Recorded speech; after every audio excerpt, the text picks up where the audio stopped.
అదే RTV app వార్తల్ని క్షణాల్లో చదివే అవకాశం ఉంటుంది. ఒక న్యూస్ పేపర్, ఒక టెలివిజన్ ఛానల్ మీ చేతుల్లో ఎప్పుడూ ఉంటాయి. అందరికీ నమస్కారం.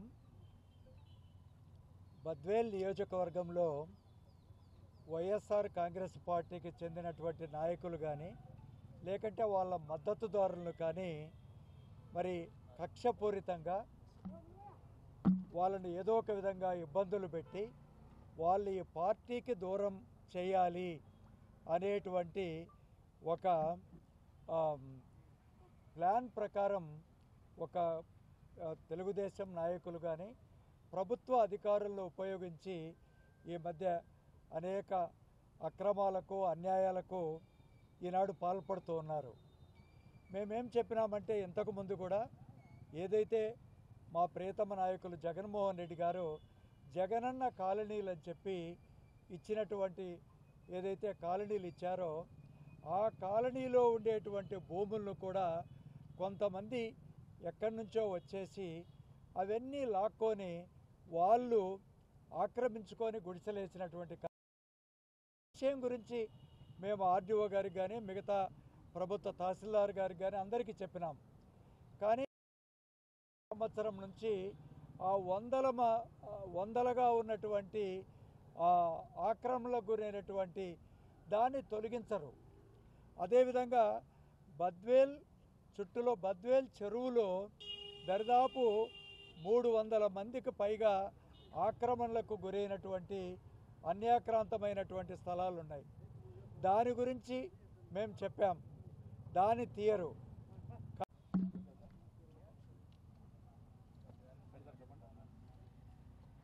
అందరికీ నమస్కారం.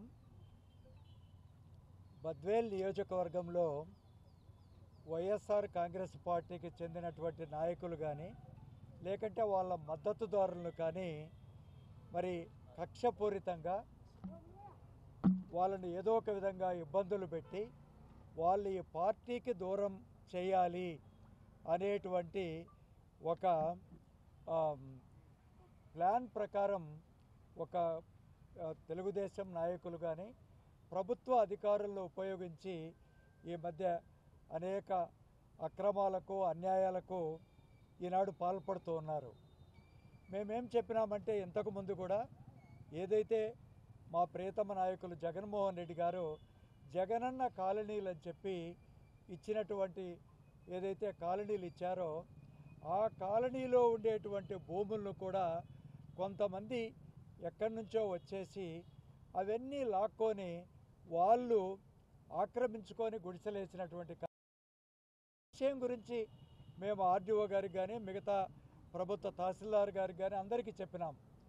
కానీ సంవత్సరం నుంచి ఆ వందలుగా ఉన్నటువంటి ఆక్రమణలకు గురైనటువంటి దాన్ని తొలగించరు. అదేవిధంగా బద్వేల్ చుట్టూలో బద్వేల్ చెరువులో దరిదాపు 300 మందికి పైగా ఆక్రమణలకు గురైనటువంటి అన్యాక్రాంతమైనటువంటి స్థలాలు ఉన్నాయి. దాని గురించి మేము చెప్పాం, దాన్ని తీయరు.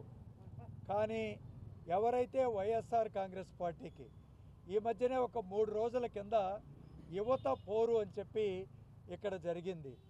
అందులో మా శ్రీకాంత్ రెడ్డి గారు అక్కడ యువ నాయకుడిగా ఈ కార్యక్రమాన్ని అక్కడ ముందుండి నడిపించాడు.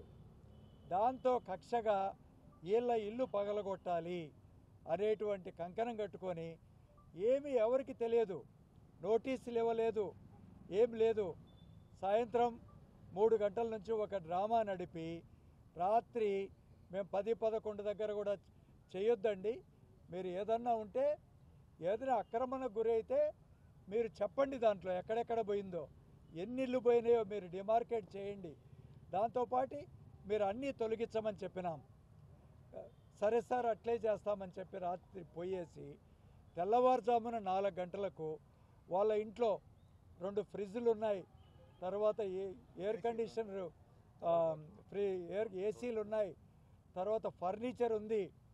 ఇవన్నీ కూడా పగలగొట్టేసి లక్షల రూపాయల డ్యామేజ్ చేసి మరి వెళ్ళిపోయినటువంటి పోలీసులను సాయం పెట్టుకొని పగలగొట్టినటువంటి ఈ విధానం ఈ దమనకాండ మరి జరిగింది బద్వేల్లో. ఇది బద్వేల్ టౌన్కు దగ్గరగానే ఉంటుంది.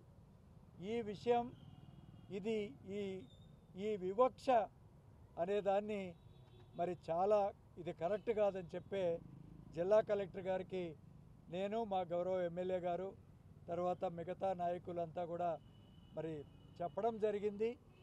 ఆయన మరి ఇది పరిశీలిస్తాం, న్యాయం చేస్తాం అంటున్నారు. ఇదే కాదు, ఈవెన్ ఎవరైతే వైఎస్ఆర్ కాంగ్రెస్ పార్టీకి మద్దతు ఉంటారో ఆ భూముల్లో ఆక్రమణలు చేసుకోవడం, మళ్ళీ వాళ్ళతో లాలూచి పడ్డం, కొంతమందితో మళ్ళా దందాలు చేయడం, అక్కడి నుంచి డబ్బులు వసూలు చేయడం.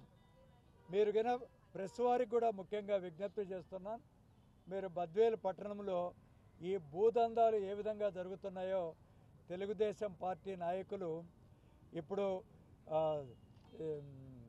ఇది శాండ్ కాదు, లిక్కర్ కాదు, ఇదంతా కాకుండా ఈ భూమాఫియా ఏ విధంగా మరిన్ని వీడియోస్ కోసం ఛానల్ ని సబ్స్క్రైబ్ చేయండి. లేటెస్ట్ అప్డేట్స్ కోసం వాట్సాప్ ఛానల్ ని ఫాలో చేయండి. అండ్ లింక్ డిస్క్రిప్షన్ లో ఉంది.